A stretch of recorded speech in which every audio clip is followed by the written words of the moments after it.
অগপ বিধায়ক ৰমেন্দ্ৰ নাৰায়ণ কলিতাৰ সংবাদমেল লোকসভা নিৰ্বাচনক লৈ মন্তব্য কৰিছে বিধায়কগৰাকীয়ে লোকসভাত অগপই বিচাৰিব 4খন আসন সংবাদমেলত ঘোষণা কৰিছে ৰমেন্দ্ৰ নাৰায়ণ কলিতাই ধুবুৰী কাজিৰঙা বৰপেটা সমষ্টি বিচাৰিব অগপই 12খন আসনতে মিত্ৰজোঁটৰ জয় হ'ব বুলিও দাবী কৰিছে অগপ নেতাগৰাকীয়ে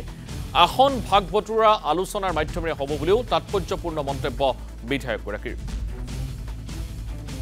নাই এতিয়া আসনটোতো মই আগতেও কৈছোঁ যে আমি 4টা আসন বিচাৰিম এতিয়া আমাৰ যিকেইটা আসন আমাৰ জয়ী হোৱাৰ যথেষ্ট সম্ভাৱনা আছে যিকেইটা জয়ী হোৱা চিট যিকেইটাত জয় হোৱাৰ সম্ভাৱনা বেছি এইকেইটা চিটে আমি বিচাৰিম না আমাৰ এতিয়া মই দেখিছোঁ যে ধুবুৰীটো অলপ জটিল আছে ধুবুৰীটো হয়তো এটো জিকাত আমাৰ যথেষ্ট অসুবিধা আছে কিন্তু যেটো এতিয়া ভোটৰ প্যাটাৰ্ন দেখিছোঁ আমাৰ নগাঁও সিটটো আমাৰ কাৰণে কিন্তু বেয়া নহয়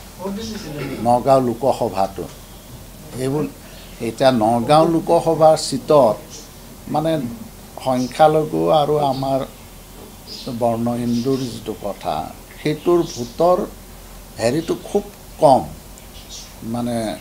যেটো ৰেশিওটো কিন্তু খুব কম গতিকে ক'ব নোৱাৰি মানে আমাৰ 14টা সিটৰ মই ভাবো যে